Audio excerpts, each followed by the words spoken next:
SMA 2025 is here with the theme of my dream.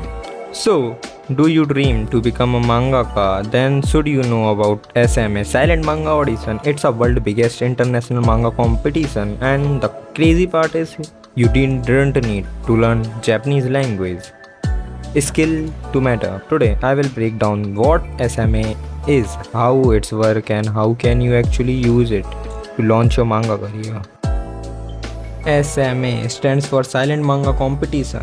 The competition held twice a year, and the challenge is unique storytelling without words, no dialogue, only visual storytelling. That's why it's called Silent Manga Competition. The judges want to see you that you can pull readers to flip the page only by your face expressions and body language and panel flow.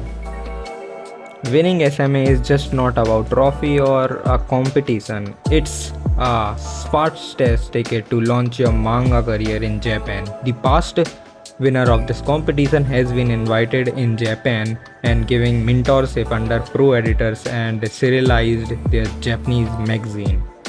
Think about it, thousands of manga artists worldwide are chasing the dream of becoming pro. SMA gives a direct opportunity. No language barrier, no middleman, your art speaks for you. For this year, the theme is My Dream, and the usually length is going to be 5 to 17 pages. And deadline is 1st of October 2025.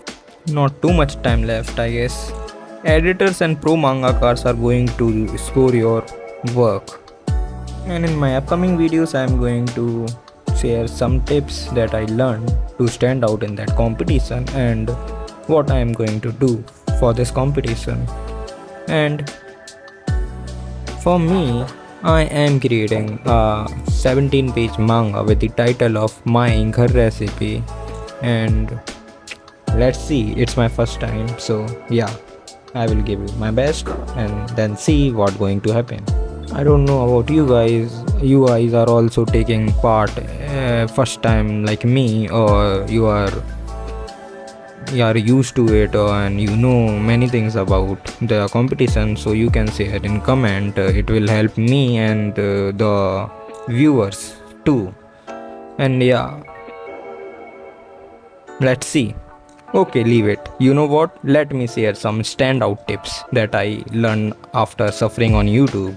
Yeah, I said I will tell in next video, but let it be.